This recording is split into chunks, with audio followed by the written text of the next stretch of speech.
एक भाई ने पूछा है कि गुरु ने जो आदेश दिया उसको करने से उनकी दया मिलती, छोड़ दीजिए उसको। हम लोग बाप भी हैं, कुछ माँ भी हैं, यहाँ कुछ बच्चे भी हैं। आप अपने बेटा को कहते हैं कि जाओ एगो आम पीस के तो आम तोड़ के पेड़ से लाओ, आज जबकि आम का पेड़ उसके हाथ में है, टूट जाएगा हाथे से, अब नहीं जाता है। 5 दिन उसको कहिएगा अरे जो न रहे चटनी खाएला है, अम्मा एगो तोड़ के लाना, अब नहीं जा रहा है। दूसरे एगो बेटा को कहते हैं कि जाओ ना यार वो आम तोड़ के लाओ ना, चटनी खानी, वो तोड़ के बेचारा ला देता है। तो किसको ज्यादा मानिएगा, जो चटनी आम तोड़ के ले आता है उसको, कि जो आम तोड़ के नहीं लाता है उसको? बेटा दोनों है, कोई काम पड़ेगा तो उसी को न कहिएगा। तो गुरु का जो आदेश करेगा, गुरु की दया उसी पर न होगी। गुरु कह रहा है कि टांग ऊपर मुड़ी नीचे, आप कह रहे हैं कि नहीं टांग नीचे मुड़ी ऊपर, ये कैसे चलेगा? गुरु कह रहे हैं कि दूसरों को समझाओ, दिन भर गप मारिएगा। हम मसान में रहते थे, मसान के लोग कम बोलते हैं, वहां किससे बात करिएगा? अब मेरी शादी हुई 1972 में, जिस दिन शादी हुई उस दिन रात भर मेहरारू के साथ गुटरगुई गुटरगुई गुटरगुई गुटरगुई की हैं। दिन भर रात भर बकर बकर करते हैं। आ कहा गया कि जरा महादेव के बारे में गप करिए, तो हो ही नहीं रहा है। ये बदमाशी से बदमाशी नहीं चलेगा ना, कैसे चलेगा? गुरु आदेशित कर्म करिए, किसी के भी आदेश पर काम करिएगा। एक सुन लीजिए, एगो किरानी को हम बदल दिया पटना से सहरसा, एक किरानी का तबादला कर दिया पटना से सहरसा। आया, आते आते गोड़ धर लिया मेरा ऑफिस में कि सर मेरा परिवार पटना में रहता है, उसको हमको सर छोड़ दीजिए सर, हम पटना में रहना चाहते हैं। हम 2 रुपया पॉकेट से निकाला उसको दिया कि जाओ सामने पान की दुकान है सचिवालय के बाहर, पान ले आवे वो। अब वो कहे कि जीना जब तक मेरी बदली रोकिएगा नहीं हम कुछ छोड़बे नहीं करेंगे आपका गोड़। हम कहे रे 2 रुपया ले आ, पान ले आ। नहीं लाया वो, मेरा गोड़ नहीं छोड़ा। 6 साल तक उसको सहरसे में रहना पड़ा, पटना वापस नहीं हुआ। साला मेरा आदेश है पान लाने के लिए, तो साला मेरा गोड़ धरे हुए। ठीक है,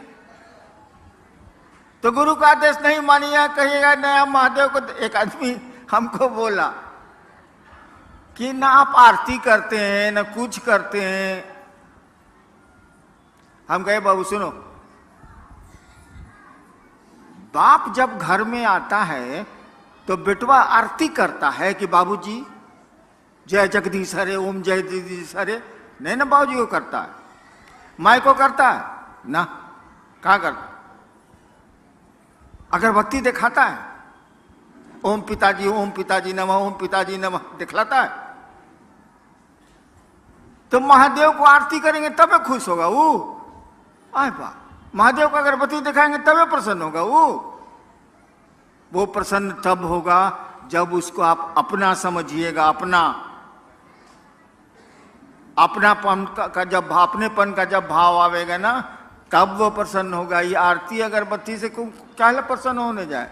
ठीक है ना से हाँ ठीक है, चलो एक अच्छा काम है करते हैं, लेकिन कोई जरूरी थोड़ी है। गुरु का जो आदेश है वो तो करना ही चाहिए। वैसे अगर आप संस्कृत समझते हैं तो जान लीजिए, शिष्य शब्द बना है संस्कृत में शस धातु से। शिष्य शब्द जो बना है वो शस धातु से बना है संस्कृत में। उसी से बना है शासन, उसी से बना है प्रशासन, उसी से बना है अनुशासन, और उसी से बना है शिष्य। शिष्य शब्द का अर्थ होता है जो अनुशासित होने योग्य हो। शिष्य शब्द का ही अर्थ होता है जो अनुशासित होने योग्य हो, यानी गुरु जो कहते हैं वो करने लायक हो, वही चेला है। तो गुरु का आदेश तो हमको आपको करना ही पड़ेगा और तभी उनकी दया मिलेगी। नेक्स्ट। जब हम शिव को पूजा करते हैं तो गुरु बनाना जरूरी है, कृपया हमें समझाएं। जब हम शिव की पूजा करते हैं तो गुरु बनाना जरूरी है, हमें कृपया समझाएं। वही हाल है। महादेव तो बाबा है भाई, शिव तो कहा जाता है चंदा मामा सबके मामा, शिव घर घर के बाबा। बाबा तो है वो, और बाबा की संपत्ति में पोते पर पोते लकड़ पोते जो जो कहिए सबका अधिकार होता है कि नहीं होता है? भारत के कानून, विश्व के कानून में तो है। बाबा की संपत्ति में सबका अधिकार है, ये तो हमको आपको मालूम है। तो हवा मां शिव की, पानी उसका, धरती उसकी, पेड़ उसके, नदियां उसकी, समुद्र उसके, हम उसके, तो संपत्ति का भोग ले रहे हैं, संपत्ति भोग रहे हैं। लेकिन बाबा की संपत्ति में पोती का अधिकार है, लेकिन बाबा के ज्ञान में पोती का अधिकार है, जरा बता दीजिए। पोती बैठी हुई है ना मेरी। बाबा की संपत्ति में भारत का कानून इसको अधिकार देता है। मैं स्टेट ही रहा हूं, गर्भ में अगर बच्चा है, मां के गर्भ में अगर बच्चा है तो उसको भी संपत्ति का अधिकार है, कानून है ये। इनको तो हमारी संपत्ति में अधिकार है, लेकिन जब तक ये ज्ञान लेना नहीं चाहें, क्या इनको ज्ञान हमसे मिलेगा बाबा से? गधा के गधा रह जाएंगे। तो शिव से जब तक आप ज्ञान नहीं लेंगे, जिसने सृष्टि बनाई है, जिसने हम सबको बनाया है, जो रख रहा है, जो तोड़ रहा है, जब तक ज्ञान नहीं लेंगे आपको ज्ञान नहीं मिलेगा। संपत्ति तो भोगे रहे, हवा उन्हीं की है, हम भी उन्हीं के हैं, पानी भी उन्हीं का है, सूरज भी उन्हीं का है, बादल भी उन्हीं के हैं, सब कुछ तो उन्हीं का है, उसी परमात्मा की सृष्टि है। तो हम लोग भोग तो रहे हैं संपत्ति, लेकिन ज्ञान को भोगने के लिए, ज्ञान में हिस्सा लेने के लिए हमको आपको शिष्य की मानसिकता में जाना होगा और उसी सत्ता को, उसी शिव को अपना गुरु बनाना होगा, ताकि ज्ञान में भी आपको हिस्सा मिले। संपत्ति में तो हिस्सा मिला हुआ है। नेक्स्ट।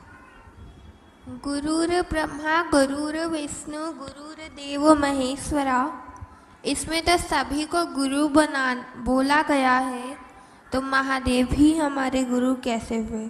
क्या? गुरुर ब्रह्मा गुरुर देव गुरुर, हाँ ठीक है, हम समझ गए, आगे पढ़ो ना। इसमें तो सभी को गुरु बोला गया है। ओ अच्छा। भाई साहब ने पूछा है कि गुरु ब्रह्मा गुरु विष्णु गुरुदेव महेश्वरा में सब देवता को गुरु बनाया गया है, तो शिव को गुरु मानने की जरूरत, सब देवता तो गुरु है ही ले। भोजपुरी में वो कहावत बा, भगचोनर हुआ का हो। हाँ, जैसे मैं आया, इस हॉल में आया तो इतनी बत्तियां जल रही थी कि हम चुनहरा गए।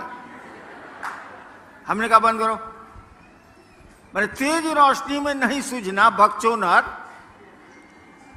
अरे भैया वो संस्कृत है, उसका अर्थ ठीक से लगाओ ना, उल्टे कर दिया। गुरुर ब्रह्मा यानी गुरु ब्रह्मा है। साला संस्कृत में इसको 0 आया होगा परीक्षा में। गुरुर ब्रह्मा, गुरु ब्रह्मा है। ब्रह्मा माने सृष्टि की को उत्पन्न करने वाली शक्ति, जिसको ब्रह्माणी शक्ति कहते हैं, उसके धारक देवता को ब्रह्मा कहते हैं। यानी गुरु के पास वो पावर है, वो शक्ति है, जिससे वो सृष्टि की उत्पत्ति ईश्वर जो करते हैं वो गुरु के पास भी है। गुरु विष्णु यानी गुरु विष्णु हैं। वैष्णवी शक्ति जिससे पालन पोषण संसार का होता है, उसके देवता विष्णु कहे जाते हैं। गुरु के पास यह भी पावर है जो विष्णु के पास है। गुरु देवो महेश्वरा, वो जो ईश्वर हैं, जो महेश हैं, चीफ कंट्रोलर हैं। महेश का मानी होता है नियंत्रक। वो भी गुरु को पावर है, यानी नहीं रहेगा तो आज जीव को कैसे उसे बनाएंगे।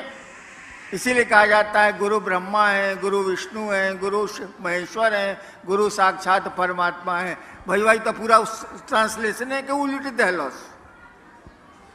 सीधा उसका अर्थ यही होता है, उल्टा अर्थ मत लगाइए। संस्कृत है और ये तमिलनाडु में तो संस्कृत मूल भाषा है, किसी से पूछ लीजिए।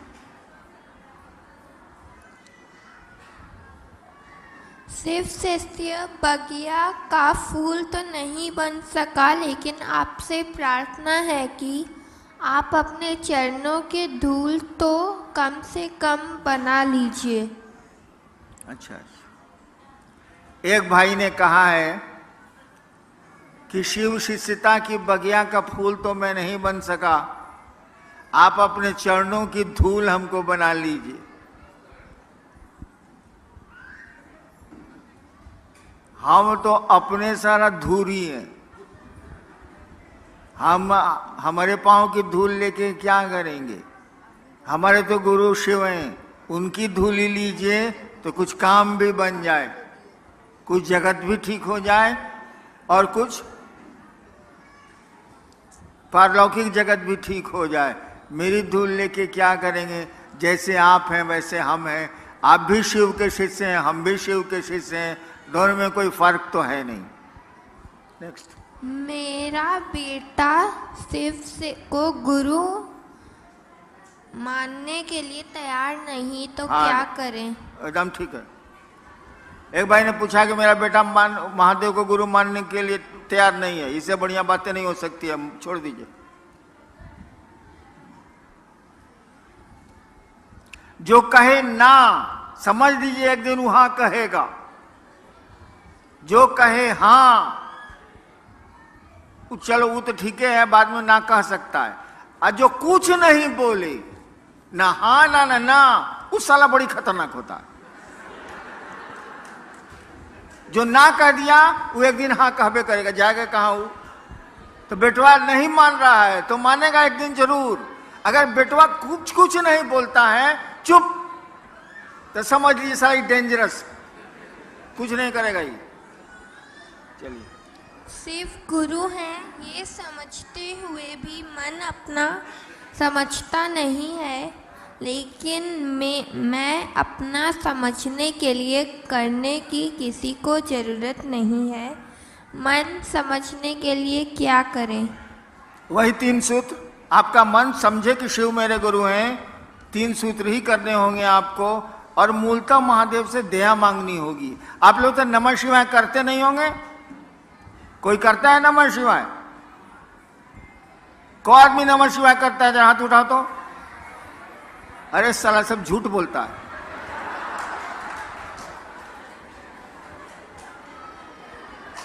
अच्छा एक बात बताओ, जरा शांत हो जाइए भाई साहब। सांस जब भीतर आती है, हर एक आदमी की सांस आती है, सांस जब भीतर आती है तो नमः आया। अपनी गति में, आपको तेज कम नहीं करना है। जैसे सांस चल रही है उसी गति में सांस जब भीतर आई तो नमः आया, सांस जब बाहर गई तो शिवाय गया। इसको रोज कौन कौन 2 बार करता है, 1 बार करता है? कौन करता है? सब करवे करता है। अच्छा गिराइए, धन्यवाद भाई, करते हैं तो।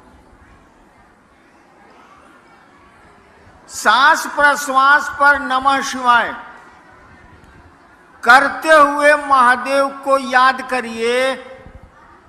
आप 2 मिनट से ज्यादा नहीं टिकिएगा, बाजार में मन चला जाएगा, इधर उधर मन चला जाएगा। नमः शिवाय को आपको टुकड़े टुकड़े में करना है सांस पर। 1 बार किया, 5 बार, 11 बार से ज्यादा मत करिए। फिर 2 घंटा के बाद 2 बार कर लिया, फिर 3 घंटा के बाद एक बार कर लिया, ऐसे ऐसे करके उसको टुकड़े टुकड़े में सांस पर ऐसे ऐसे सांस मत खींचिएगा प्राणायाम की तरह, जैसे सांस चलती है उसी तरह से नमः आया शिवाय गया, उल्टा भी मत करिएगा। नमः ही भीतर जाएगा, शिवाय ही बाहर जाएगा, उल्टा मत करिएगा।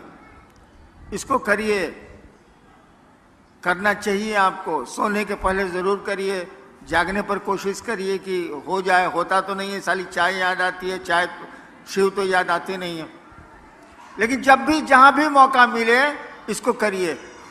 चलो। मैं अपने गुरु महादेव के साथ साथ साहब श्री से विनती करता हूँ कि एक बार सेलम तमिलनाडु की धरती पर अपना पैर रखते ताकि मेरे गुरु महादेव का 3 सूत्र तेजी से हो जाए। इसके लिए मैं साहब श्री से दया मांगता हूँ। सेलम आने के लिए मुझको निमंत्रण दिया जा रहा है। हमको समझ में नहीं आता है कि साला हम 70 साल के हो गए, इस ससुरा सब हम ही को बोलाता है, अपने नहीं आता है। गजब हाल है। वैसे मौका मिलेगा तो मैं जाऊंगा, लेकिन क्या मौका मिलेगा यार। पुरान गाड़ी, हॉर्न बजता नहीं है, गाड़ी को चलाना पड़ता है, गाड़ी चलती है तबे कहती है हट न तो छिप देव, हट न तो छिप देव, हट न तो छिप देव। क्या करें यार। वैसे आएंगे। नेक्स्ट। मेरे तरफ से साहब श्री को जन्मदिन की बहुत सारी बधाइयाँ। आप बहुत लंबे समय तक हमारे बीच चमकते रहे, ज्ञान की रोशनी की तरह। शिव गुरु से यही मेरी कामना है। ठीक है, समझ गया समझ गया समझ गया। किसी भाई ने मुझको जन्मदिन की बधाई दी। आप एक बात जान लीजिए कि जब मैं पैदा हुआ था वो बहुत घनी अंधेरी रात थी। सुबह पैदा हुआ और रात में दिवाली मनाई गई थी। दिवाली के दिन मेरी पैदाइश। रोशनी तो जल गई शाम में मेरे पैदा होने के बाद, लेकिन मैं अंधेरे में पैदा हुआ था। दिन का समय था, 8 बज रहा था सुबह का, लेकिन रात बड़ी काली थी।